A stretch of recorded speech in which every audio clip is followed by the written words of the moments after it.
The morning they gathered around my hospital bed to divide up my life, I counted every word, every breath, every greedy whisper they thought I couldn't hear.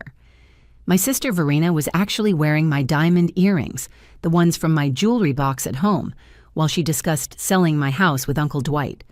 6 months trapped in my own body had taught me patience, but nothing prepared me for the moment my 8-year-old son Theo walked into that room full of vultures and changed everything with a single sentence. "Mommy's eyes are open," Theo announced, his small voice cutting through their negotiations like a blade through silk. The papers in Uncle Dwight's hands rustled as he froze mid-signature. Verena's hand went to her throat, right where she was wearing my mother's pearl necklace that she'd claimed I'd promised her. My parents, standing in the corner like guilty shadows, gasped in unison. But Theo wasn't finished. He walked straight to my bedside, took my hand in both of his small ones, and looked directly at his aunt. "Mommy, should I tell them what Aunt Verena did to put you here?" His voice was steady, brave in the way only children can be when they know they're telling the truth. "Should I tell them about that night? About what you did with her computer before the accident?" The heart monitor beside my bed was the only sound for 3 full seconds. Then Verena dropped her phone and it clattered against the linoleum floor like bones rattling in a coffin. Her face went from pink to white so fast I thought she might faint. But I kept my eyes locked on hers, letting her see that I'd heard everything, every single conspiracy, every theft, every lie she'd told while thinking I was gone. I couldn't speak yet. My throat felt like sandpaper after 6 months of breathing tubes and silence. But I didn't need words. The fury in my eyes said everything, and Verena knew it. She stepped backward until she hit the wall, her hand still clutching those pearls that were never meant to be hers. "She can't be awake." Verena's voice cracked like thin ice. "The doctors said she was brain dead. They said she'd never recover. But I was very much awake, very much aware, and very much ready to reclaim everything they'd tried to steal from me while I lay there, fighting my way back from the darkness they'd pushed me into. Life before the accident feels like a different universe now, one where morning coffee meant possibility, and Theo's laughter was just background music instead of the lifeline it would become. I'd built my real estate development company from a single rental property into a portfolio worth $8 million, and every penny of it was earned through 16-hour days and calculated risks that made my family nervous. Our morning routine was sacred. Theo would stumble into the kitchen at 7 sharp, his dark hair sticking up in impossible directions, dragging his favorite dinosaur blanket behind him. I'd already be at the kitchen, island, laptop open, reviewing contracts, while the coffee maker gurgled its familiar tune. He'd climb onto the bar stool beside me, and I'd close the laptop because those 20 minutes were his, no matter what million-dollar deal waited in my inbox. "Mom, did you know that octopuses have 3 hearts?" He'd announced one morning, exactly 2 weeks before everything changed. He was spreading peanut butter on his wheat toast with the concentration of a surgeon. "Mrs. Patterson taught us that yesterday. 3 hearts, and if one stops working, they keep living." "That's pretty amazing," I'd replied, ruffling his hair. "Maybe humans should have backup hearts too." "You already do," he'd said matter-of-factly. Me. God, that kid. Even at 8, he had this way of seeing straight through to the truth of things. Maybe that's why he was the only one who noticed what Verena was doing, while everyone else was blinded by their grief and greed. My family had always been complicated, but success had turned those complications into something darker. My younger sister Verena had dropped out of 3 different colleges and burned through 7 business ventures, each one funded by loans from me that she'd never repaid. The yoga studio, the jewelry boutique, the organic soap company, the food truck. Each failure somehow became my fault for not investing enough, not promoting her enough, not believing in her enough. "It must be nice," she'd said at our mother's birthday dinner just a month before the accident, "to have everything handed to you." Handed to me? I'd kept my voice level, aware of Theo listening from the kids' table. "I work 90 hours a week, Verena." "With Daddy's money to start," she'd shot back, conveniently forgetting that the $5,000 our father had lent me had been paid back with interest within 6 months, while her $40,000 in family loans remained outstanding. Our parents, Gordon and Phyllis, had always struggled with the dynamic. Dad worked at Henderson's auto shop for 35 years. Honest work that paid the bills, but never extra. Mom kept house and kept peace, or tried to. When my success became impossible to ignore, they developed this strange mixture of pride and resentment, like my achievements somehow highlighted what they hadn't accomplished. "Your sister's just going through a rough patch," Mom would say whenever Verena asked for another loan. "Family helps family." But the real poison in our family tree was Uncle Dwight, my father's younger brother who'd gotten his law degree from a correspondence course and never let anyone forget he was the educated one in the family. He'd handled my first real estate closing, taking twice the standard fee because family deserves extra care. When I'd started using a proper firm downtown for my bigger deals, he'd taken it as a personal betrayal. The lakefront property had been the breaking point. 20 acres of pristine waterfront that I'd bought from a distressed seller for cash. Dwight had shown up at my office the next day, all fake smiles and family bonds. "That land's worth triple what you paid," he'd said, settling into my office chair without invitation. "I'll take it off your hands for double." Family discount. "It's not for sale, Dwight." His face had turned the color of raw beef. "You'd rather hold on to dirt than help your uncle make a decent living after everything I've done for you?" "Send me an invoice for everything you think I owe you," I'd replied calmly. "I'll pay it in full and we can close our accounts." He'd stood up so fast the chair spun. "You think you're better than us now, don't you? Too good for the family that raised you?" That was 3 months before the accident. He'd been cold and distant at every family gathering since, whispering with Verena in corners, their eyes following me with an intensity that should have been a warning. The last normal day of my life had been perfect in its ordinariness. I'd signed the Riverside development deal, my biggest yet. $3.2 million for a property that would become affordable housing for working families. I'd called Theo from the car, promising to pick up pizza to celebrate. The rain had started during the drive, heavy sheets that turned the windshield into a watercolor painting of blurred lights. Then headlights in my lane, the sickening crunch of metal, and darkness that would last for 6 months while the vultures circled what they thought was my corpse. The darkness wasn't empty. It was full of voices, machines beeping, and the suffocating weight of my own body refusing to obey even the simplest command. I could hear everything with perfect clarity, but I was imprisoned in flesh that wouldn't respond, couldn't even manage a finger twitch to let them know I was still here, still fighting, still absolutely aware of every word they said over my supposedly unconscious body. The first week, they cried. Mom sobbed so hard she hyperventilated twice, and Dad kept clearing his throat the way he did when he was trying not to break down. Verena actually seemed genuinely upset, holding my hand and promising she'd take care of Theo. Even Uncle Dwight sounded shaken when he discussed my medical directives with the doctors. "She's a fighter, Doctor," Holbrook had said. "The brain injury is severe, but we've seen recoveries from worse." The next few weeks will tell us more. By week 3, the tears had dried and the conversations shifted. I learned that being comatose doesn't mean you're absent. It means you're a ghost at your own funeral, watching people reveal who they really are when they think you're not looking. "The medical bills are astronomical," Dwight announced during what they'd started calling their family meetings right there in my room. $60,000 just this month. Her insurance cap's at $500,000. Then what? "We can't think about money right now," Dad protested weakly. "Someone has to," Verena interjected.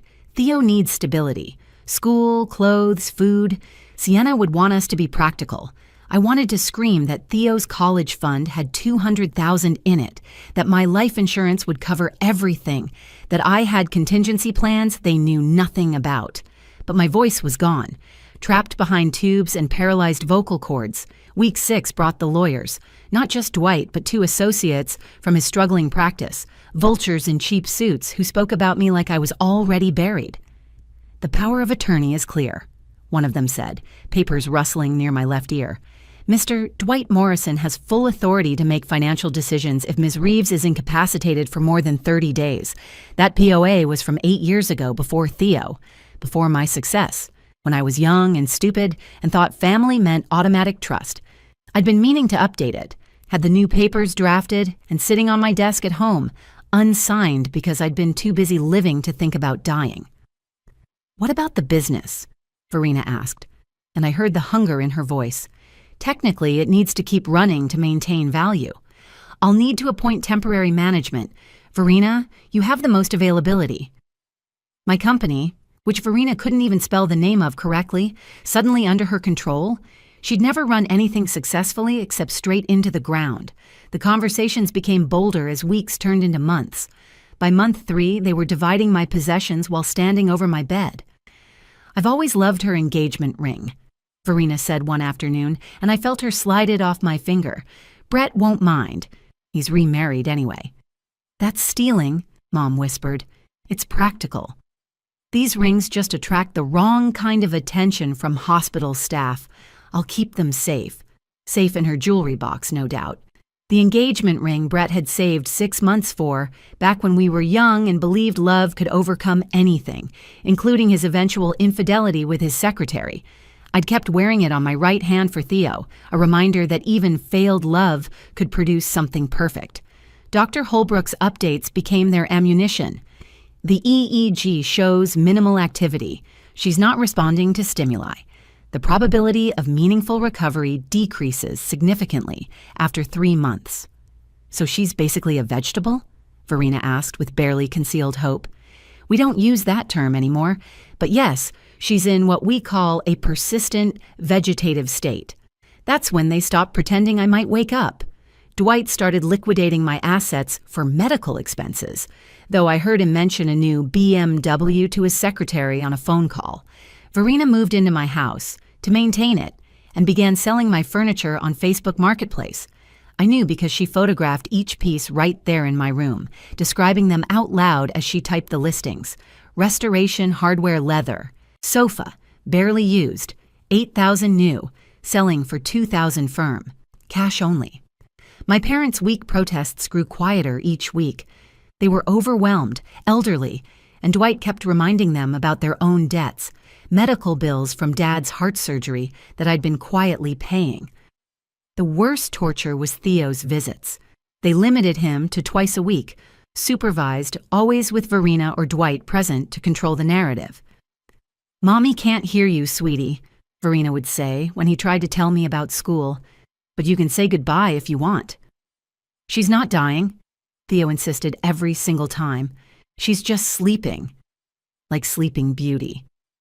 "This isn't a fairy tale," Dwight said coldly one day.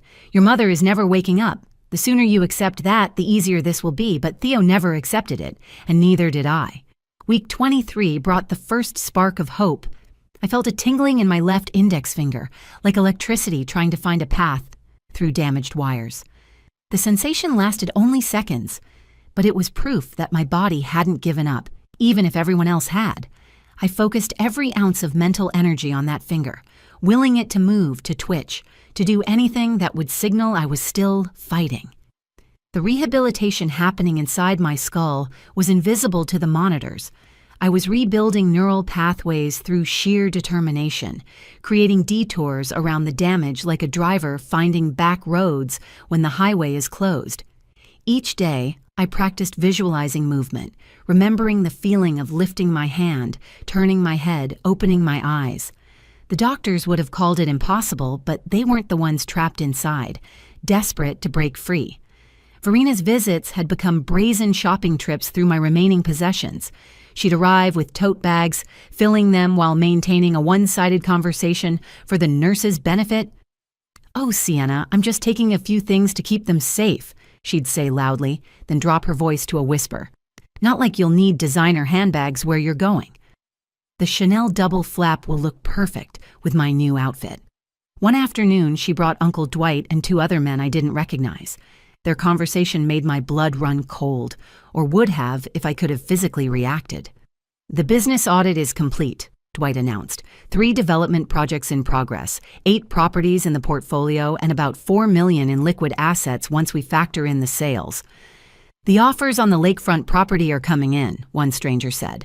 "Highest bid is $2.8 million. My lakefront property. 20 acres I'd bought for my son's future, where I'd planned to build a summer camp for underprivileged kids once Theo was older. They were selling my dreams along with my assets. What about declaring her mentally incompetent? Verena asked. Would that speed things up? Dr. Holbrook won't sign off on it yet. He's one of those bleeding heart types who thinks miracles happen. But I found another neurologist who's more pragmatic, Dr. Reams. He'll do an evaluation next week. And Theo? The second stranger asked. Brett's on board. He'll file for emergency custody based on abandonment. Says he'll drop it once the estate is settled, for the right price. Figures $200,000 should cover his sudden paternal instincts. My ex-husband, who'd missed Theo's last 3 birthdays, who'd paid child support only when threatened with jail, was now selling his son's future for a payoff. The rage gave me strength I didn't know I possessed. My middle finger twitched, then my thumb. Nobody noticed, but I felt it. I was coming back. The breakthrough came during an evening when everyone thought I was alone. Theo had snuck into my room. I heard his little feet padding across the floor, heard him drag the visitor's chair closer to my bed. Hi, Mommy, he whispered, taking my hand. I know you can hear me. I've known for weeks. My heart rate increased slightly. He noticed. See? Your heart speeds up when I talk. The nurses don't pay attention, but I do. I've been charting it in my notebook. You react more when you're angry or when I'm here. My brilliant boy. 8 years old and conducting his own medical research. I need to tell you something important. His voice dropped even lower.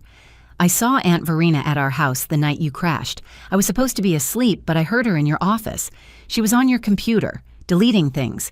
She kept saying, perfect, perfect, while she typed. The memory felt like puzzle pieces clicking together. I'd received an urgent email that day about the Newton Bridge construction, warning about a sinkhole on my usual route home. There had been a meeting request to discuss alternate routes, but when I'd checked my phone before leaving the office, both were gone. I thought I'd imagined them, stress from the big deal making me see things. She deleted your safety alerts, Mommy, the ones about the dangerous roads. I saw them on your screen before dinner. Those red warning symbols you showed me mean danger. But after she left, I checked, and they were gone. My finger definitively moved, squeezing his hand. Theo gasped. You can move! Mommy, you can move! He caught himself, looking toward the door. I won't tell them yet. They're planning something bad. Uncle Dwight has papers coming tomorrow. Something about making Aunt Verena my guardian and executor of your estate.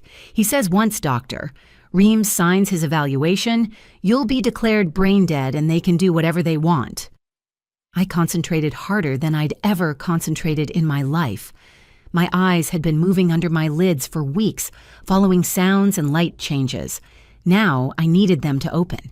Theo needed to see that I was here, that I was fighting, that I wouldn't let them steal his future. I've been recording them, Theo whispered, on the iPad you gave me for Christmas. I hide it in my backpack when I visit.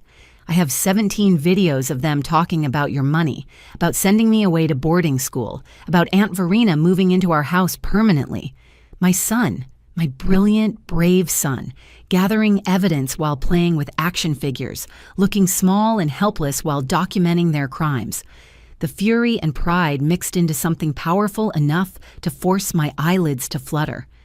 Tomorrow, when they're all here with the lawyers, that's when you need to wake up, Mommy. Can you do that? Can you open your eyes tomorrow? I squeezed his hand once. Yes. Tomorrow I would rise from this manufactured grave and reclaim everything they thought they'd stolen.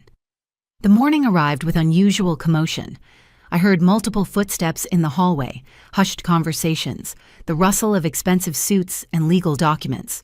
Through my closed eyelids, I could sense the room filling with people, transforming my sterile hospital space into an impromptu courtroom where they planned to declare me dead while I still breathed. Everyone's here, Uncle Dwight announced with satisfaction. Judge Morrison, no relation despite the shared surname, has graciously agreed to this bedside hearing given the unusual circumstances. I counted voices as they filed in. The judge, 2 additional lawyers, Dr.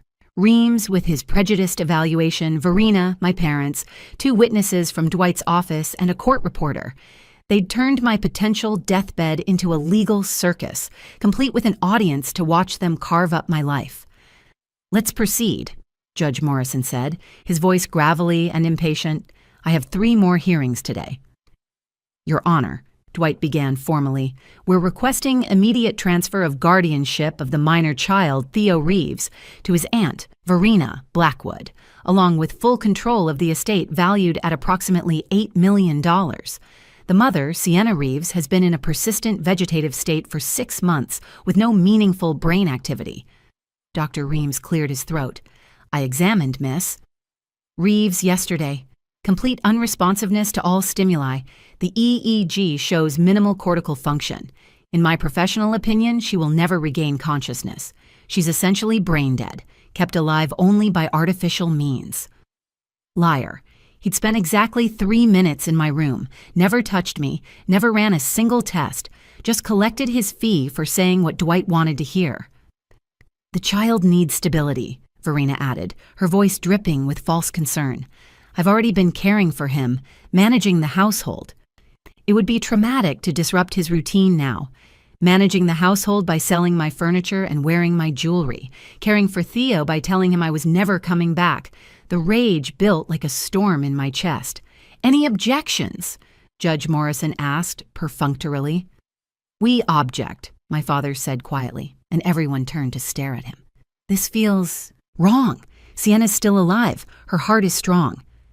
"Gordon, please," Dwight said condescendingly. "We discussed this. Your emotional attachment is understandable, but we need to think practically. The medical bills alone will bankrupt Theo's future if we don't act now." That's when I heard Theo's voice, clear and strong from the doorway. "My mom's not brain dead." "Someone get the child out of here," Dwight snapped. "This isn't appropriate." "I have a right to be here," Theo said, walking into the room. "You're talking about my mom and my future." Through the slit I'd managed to create between my eyelids, I saw him standing there in his school uniform, backpack on his shoulders, chin raised defiantly. My brave little warrior. "Sweetheart," Verena said in her fake sweet voice, "the adults are handling this. Why don't you wait outside?" "No." Theo moved to my bedside, taking his usual position. "I have something to say first." "This is highly irregular," Judge Morrison protested. "So is dividing up someone's assets while they're still alive?" Theo shot back, and I felt a surge of pride at his courage. That's when I forced my eyes fully open. The gasp that went through the room was like a wave. Verena stumbled backward, her hand flying to her throat where my mother's pearls still rested. Uncle Dwight's legal papers scattered as his hands shook. My mother cried out, a sound between joy and shock, but I wasn't looking at them. I locked eyes with my son, who smiled the biggest smile I'd ever seen on his face. "Mommy's awake," he announced unnecessarily. Then, turning to face the room, he asked the question he'd been rehearsing in whispers by my bedside. "Should I tell them what Aunt Verena did to put her here?" The silence was absolute. Even the heart monitor seemed to pause between beats. "That's ridiculous," Verena said, but her voice cracked. "He's a traumatized child making up stories." I couldn't speak yet, my throat raw and unused, but I could move. I raised my hand and pointed directly at her. Then I moved it to point at Dwight. The accusation was clear. "She's confused," Dwight said quickly. "Post-coma delirium. It's common." Theo pulled his iPad from his backpack. "I have videos." 17 videos of you discussing stealing Mom's money, selling her properties, and Aunt Verena admitting she deleted Mom's safety warnings the night of the accident. "Those recordings are inadmissible," one of Dwight's lawyers said quickly. "In court, maybe," my father said, stepping forward with his own phone, "but mine aren't. I'm a party to these conversations. I've recorded every meeting for the past 3 months, including the one where Verena admitted to accessing Sienna's computer and deleting emails about the road construction warnings. Verena's face went from white to green. "I never said that." "March 15th, 2:47 p.m., Dad said, reading from his phone. Quote, "It's not my fault she didn't check her emails. I only deleted a few things to mess with her precious schedule. How was I supposed to know she'd crash?" You deleted safety warnings. Judge Morrison stood up, his casual demeanor vanishing. That's attempted murder. It was just emails, Verena screamed. I didn't make her crash. The room erupted. The court reporter was typing furiously. One of Dwight's lawyers was already backing toward the door. Dr. Reams was stammering about needing to revisit his evaluation.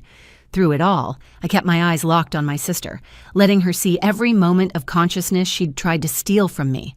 Finally, with tremendous effort, I managed to speak one word, rough and barely audible, but clear enough for everyone to hear. Police. The police investigation unraveled everything like pulling a thread from a cheap sweater. Detective Rivera, a methodical woman who reminded me of a chess player, built the case piece by piece. Verena had been planning for months, maybe longer. The deleted emails weren't just about road warnings. She'd been systematically sabotaging my business communications, deleting contract offers, making me look unreliable to clients. She wanted me overwhelmed, distracted, vulnerable. She didn't plan the exact accident, Detective Rivera explained during one of our interviews, but she created the perfect conditions for something bad to happen. She knew you always drove that route when the main highway was under construction. She knew about the damaged guardrail from the county reports. She deleted 5 separate warnings about that stretch of road. The trial made headlines.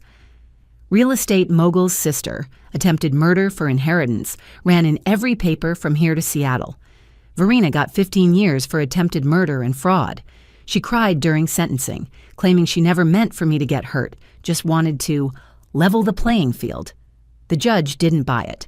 Uncle Dwight lost everything, his law license, his reputation, his freedom, 3 years for conspiracy to commit fraud and elder abuse, because what he'd done to my parents while I was comatose counted as exploitation.